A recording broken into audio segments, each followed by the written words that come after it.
Hello मेरे dear student, आप सभी का हमारे easy study with Raju YouTube channel पर वेलकम है।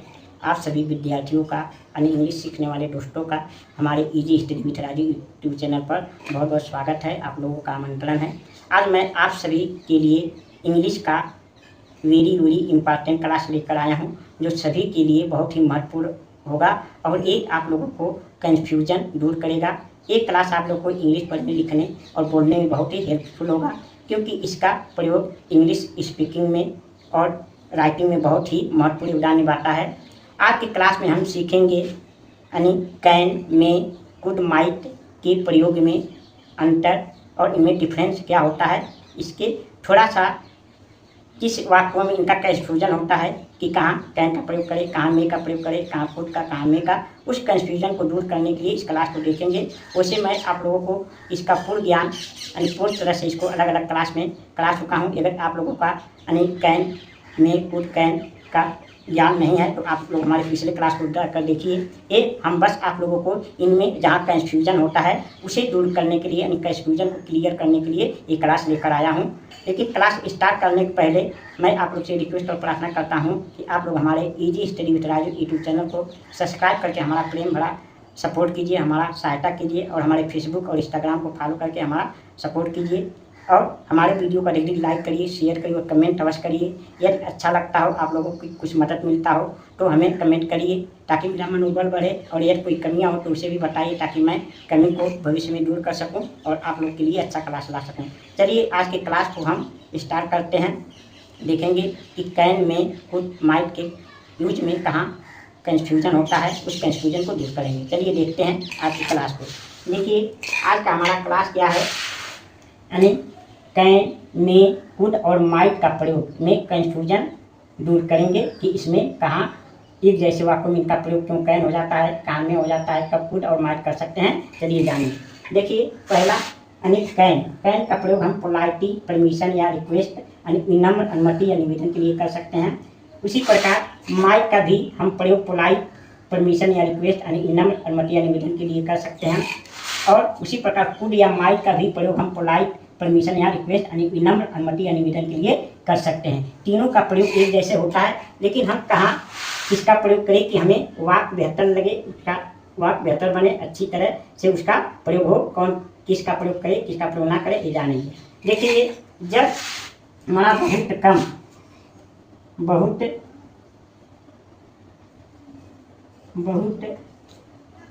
कम बहुत कम अनुमति या निवेदन किया गया हो, निवेदन के लिए ये समझिए। जिस वाक्यों में यानी किसी जिससे हम निवेदन कर रहे हैं और जो निवेदन करता है यानी अनुमति मांगने वाला है, बहुत कम मतलब अनुमान से वो पूछे यानी मांगे अनुमति या निवेदन करे तो वहाँ कैन का प्रयोग करेंगे। उसी प्रकार मे का प्रयोग यानी थोड़ा अधिक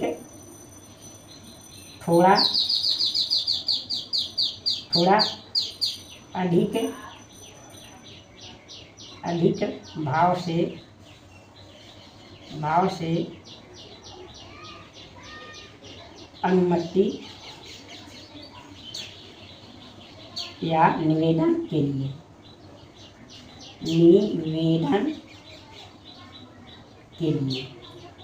यानी थोड़ा अधिक भाव से जब किसी से निवेदन या अनुमति किया जाता है तो हम मे का प्रयोग कर सकते हैं। और बहुत अधिक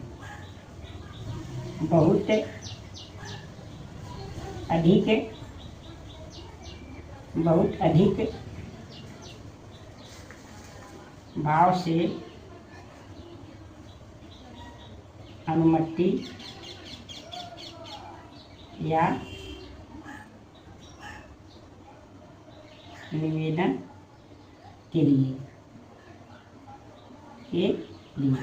बस यही अंतर होता है इनमें कि हम कहाँ कैन का प्रयोग कर सकते हैं, इसमें कहाँ मे का प्रयोग, कहाँ कुड और माइट का प्रयोग कर सकते हैं। देखिए जब वाक्य में बहुत कम अनुमति किसी से किया गया हो, निवेदन किया गया हो, तो आप वहाँ कैन का प्रयोग कर देंगे तो भी चलेगा। इस कैन का प्रयोग से समझेंगे कि बहुत कम मन से, यानी मन चाह से, बिना मन के उसे निवेदन किया गया है।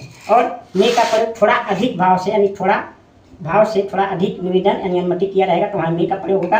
अब जब बहुत अधिक भाव से अनुमति यानी निवेदन किया रहेगा तो वहाँ कुड या माइट का दोनों में से एक चाहे जो लगा सकते हैं, दोनों बेहतर माना जाता है। यही हमारा यानी कैन, मे और कुड माइट के एक में क्लियर करता है कि हम कैन का प्रयोग कब करें, मे का प्रयोग करें और कुड और माइट का प्रयोग करें। चलिए अब हम एग्जाम्पल द्वारा समझते हैं।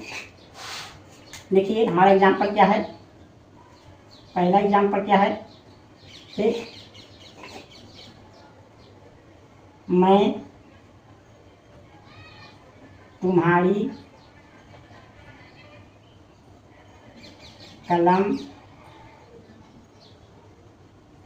मैं तुम्हारी कलम ले सकता हूँ, मैं तुम्हारी कलम ले सकता हूँ। थोड़ा निवेदन किया जा रहा है कि मैं तुम्हारी कलम ले सकता हूँ। I can take your pen, take your pen, ये हो गया। इसका मतलब बहुत कम निवेदन किया गया है। वही वाक्य जब इसमें रहेगा मे के प्रयोग में, मैं तुम्हारी कलम ले सकता हूँ, मैं तुम्हारी कलम ले सकता हूँ। देखिए वाक्य वही है, लेकिन इसमें मे लगा देंगे तो इसका मतलब थोड़ा अधिक निवेदन किया गया है। तो I may take your pen, take your pen. अब देखिए ए का मतलब है कि थोड़ा अधिक निवेदन, जब मे लग जाएगा, मे का मतलब थोड़ा अधिक निवेदन किया गया है। जब किसी से आप भाव को देखकर कैन मे का प्रयोग करेंगे, जब किसी से एकदम थोड़ा अधिक निवेदन करेंगे तो आप वहाँ मे का यूज करेंगे तो बेहतर होगा। अब देखिए इसी को हम यानी कुड और माइट में कैसे लिखते हैं इस एग्जाम्पल को। अब देखिए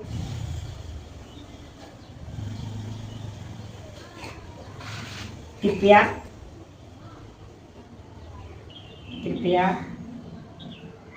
मैं तुम्हारी कलम ले सकता हूँ, ले सकता हूँ। अब देखिए यहाँ कृपया लग गया है, इसका मतलब कि अधिक निवेदन किया जा रहा है, ये अधिक जरूरत है।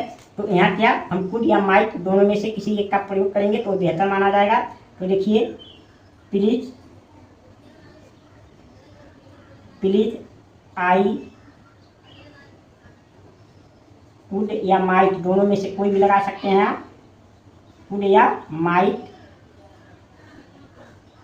टेक योर पेन, इस तरह से आप इसका यूज कर सकते हैं। चाहे कुड लगाइए चाहे माइट लगाइए। अब देखिए हम अन्य उदाहरण देखते हैं। दूसरा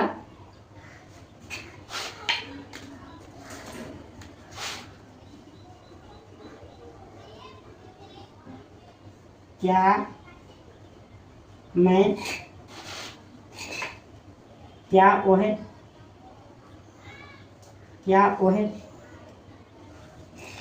वह अंदर आ सकता है, क्या वह अंदर आ सकता है। तो देखिए यहाँ क्या है, इंटरोगेटिव सेंटेंस है। तो यहाँ मतलब पूछा जा रहा है अनुमति, यानी थोड़ा कम भाव से पूछा जा रहा है क्या वह अंदर आ सकता है। तो यहाँ आप कैन का यूज कर सकते हैं, यानी कैन ही कम इन, और वही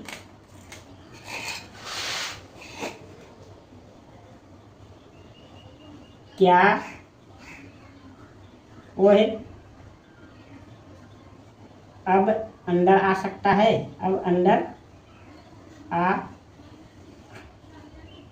सकता है यानी अब भी लगा सकते हैं। तो इसमें थोड़ा अधिक भाव है तो यहाँ क्या रहेगा, मे का यूज कर सकते हैं। वैसे कैन और मे के प्रयोग में मे का यूज अधिक बेहतर माना जाता है। तो आप कैन न लगा के मे लगा देंगे इस वाक्य में तो आपका उससे बेहतर होगा।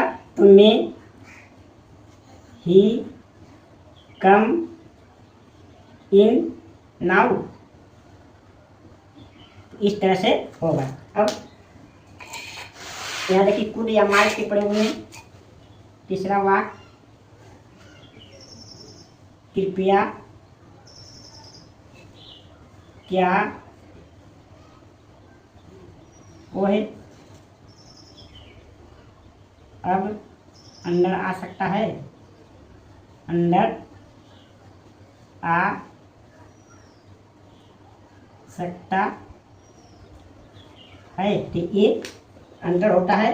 अब इसमें आप जब कृपया दिया हो यानी अधिक जोर डाल के आप निवेदन या अनुमति मांगा गया हो तो आप कुड या माइट का यूज कर सकते हैं। तो यहाँ आप लगाएंगे यानी प्लीज, प्लीज यहाँ काम लगा देंगे प्लीज। उसके बाद कुड या माइट में से दोनों में से एक का यूज आप कर सकते हैं। उसके बाद ही कम इन नाउ, इस तरह से इसका योग अंतर होता है इसके यूज में। अब देखिए अगला एग्जाम्पल, तीसरा है,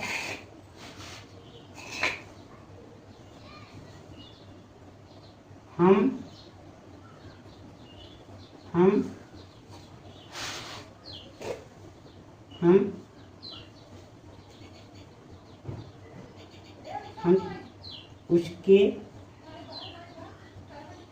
उसके घर जा सकते हैं। हम उसके घर जा सकते हैं। तो क्या रहेगा यहाँ, मतलब अनुमति पूछा जा, क्या हम उसके घर जा सकते हैं। तो we can go to his house, his house. तो इस तरह होगा। उसी मे का प्रयोग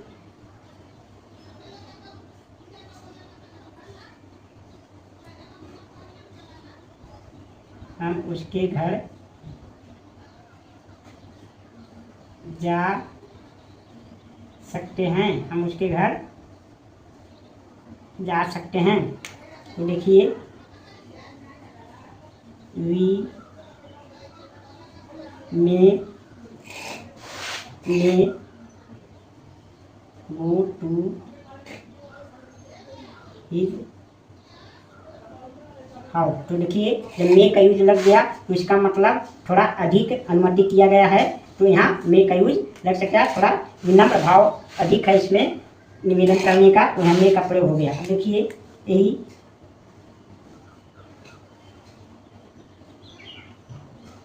कृपया हम उसके घर जा सकते हैं। उसके घर हम जा सकते हैं। तो प्लीज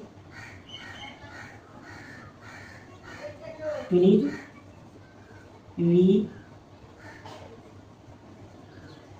कुड या माइट में से दोनों में से एक का यूज कर सकते हैं। कुड या might go to his house.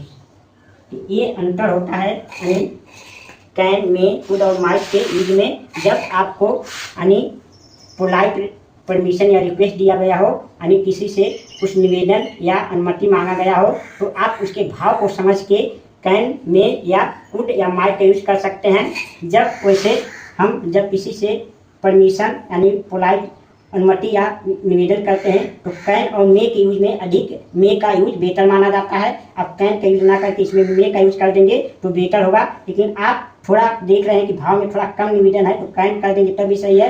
और जब अधिक भाव स्पष्ट हो कि इस वाक्य में अधिक निवेदन, अधिक विनम्रता से निवेदन या अनुमति किया गया है तो आप उसमें कुड या माइट का यूज कर सकते हैं, तब वो बेटर आपका वाक्य होगा। मुझे आशा और विश्वास है कि आपको समझ में आया होगा। चलिए एक बार देख लेते हैं। हमें देखिए कैन, में और कुड, माइट का प्रयोग में डिफरेंट यानी अंतर। देखिए कैन का प्रयोग पोलाइट परमिशन या रिक्वेस्ट यानी विनम्र अनुमति या निवेदन के लिए होता है, और मे का प्रयोग भी पोलाइट परमिशन या रिक्वेस्ट यानी विनम्र अनुमति यानी निवेदन के लिए होता है, और कुड माइट का भी प्रयोग पोलाइट परमिशन या रिक्वेस्ट यानी विनम्र अनुमति या निवेदन के लिए होता है। तीनों का प्रयोग एक जैसे होता है, लेकिन इसमें डिफरेंस क्या है, अंतर क्या है। देखिए जब बहुत कम अनुमति या निवेदन के लिए, जब वाक्य में बहुत कम अनुमति या निवेदन का भाव स्पष्ट हो तो वहाँ हम कैन का यूज कर सकते हैं। थोड़ा अधिक भाव से अनुमति या निवेदन के लिए, जब वाक्य में थोड़ा अधिक अनुमति या निवेदन हो तो उसमें मे का प्रयोग कर सकते हैं। और जब वाक्य में बहुत अधिक भाव से अनुमति या निवेदन किया गया हो तो उसमें या कुड या माइट का प्रयोग कर सकते हैं। ये अंतर है। वाक्य को पढ़कर भाव को समझेंगे। अगर इंग्लिश में लिखा हो तो कैन का प्रयोग किया गया है तो समझिए थोड़ा अनुमन से निवेदन या अनुमति की मांगा गया है, और थोड़ा मे का प्रयोग किया गया है तो समझिए थोड़ा मन से अनुमति या निवेदन किया गया है, या कुड माइट किया गया है तो समझिए बहुत ही विनम्र और बहुत ही आवश्यकता के हिसाब से अनुमति या निवेदन किया गया है। ये अंतर होता है। तो एग्जाम्पल देखिए, उदाहरण के द्वारा आप समझ सकते हैं। जैसे मैं तुम्हारी कलम ले सकता हूँ, I can take your pen. इसका मतलब थोड़ा अनुमन से हम कह रहे हैं कि क्या तुम्हारी पेन लग सकती है। इसमें खास निवेदन या अनुमति नहीं माना गया है। लेकिन यदि वही वाक्य मैं तुम्हारी कलम ले सकता हूँ, आई मे टेक यूर पेन हो जाए यानी मे का यूज हो जाए तो समझिए थोड़ा अधिक अनुमति दिया गया है यानी निवेदन किया जा रहा है, आई मे टेक यूर पेन। और वही वाक्य में कृपया लग जाए तो सबसे जानिए अधिक निवेदन किया जा रहा है, निवेदन अनुमति मांगा जाए। कृपया मैं तुम्हारी कलम ले सकता हूँ तो प्लीज आई कुड लगाइए, या माइट टेक यूर पेन, ऐसे हो सकता है। उसी प्रकार दूसरा देखिए, क्या वह अंदर आ सकता है, कैन ही कम इन अंदर। तो थोड़ा कम भाव से अनुमति मांगा गया है। क्या वह अब अंदर आ सकता है, मे ही कम इन नाउ। तो इनमें थोड़ा अधिक भाव से अनुमति मांगा गया है। कृपया क्या वह अब अंदर आ सकता है, प्लीज कुड या might he come in now. अगला वाक्य देखिए, यानी हम उसके घर जा सकते हैं, we can go to his house. वही वाक्य है, हम उसके घर जा सकते हैं, we may go to his house. और वही है यानी कुड माइट के प्रयोग में कृपया हम उसके घर जा सकते हैं, प्लीज वी कुड या might go to his house. तो ये अंतर होता है जब हमें पोलाइट परमिशन या रिक्वेस्ट के लिए हमें कैन में कुड माइट का यूज करना हो या समझना हो तो आप इस अंतर को समझ सकते हैं। कहाँ कैन बेटर होगा यूज करना, कहाँ मे का यूज करना बेटर होगा, और कहाँ यानी कुड या माइट का यूज करना बेटर होगा। जब कैन और मे का बात हो तो मे का यूज सबसे बेहतर माना जाता है, और कैन में यदि कुड माइट का बात हो तो वहाँ कुड या माइट का सबसे बेहतर यूज माना जाता है। अगर जहाँ आप कैन का यूज करना है या मे का यूज करना, अगर आप वहाँ चाहे कुड का प्रयोग कर दीजिए चाहे माइट का, तो ये सबसे बेहतर माना जाता है। लेकिन आपको हमने इसमें कंफ्यूजन दूर करने के लिए बता दिया, क्योंकि कहीं कहीं वाक्यों में ऐसे होता है जो विद्यार्थी कंफ्यूजन होते हैं। तो आप कंफ्यूजन मत होइए, उसे समझिए, उसे जानिए। सभी तरह यूज तो देते हैं, वो सही लगभग होते हैं, लेकिन उनका भाव थोड़ा कम बेसी होता है, ये आप समझिए। यदि आप लोगों को ये क्लास समझ में आया है तो आप लोग हमारे वीडियो को अधिक से अधिक लाइक करिए, शेयर करिए, कमेंट करिए, और हमारे easy study with Raj YouTube channel को सब्सक्राइब करके अपना प्रेम बड़ा सहयोग दीजिए, और हमारे फेसबुक इंस्टाग्राम को फॉलो कीजिए और हमारा सपोर्ट कीजिए। आप लोगों को क्लास देखने के लिए बहुत बहुत धन्यवाद। मिलेंगे आप लोगों से अगले क्लास में।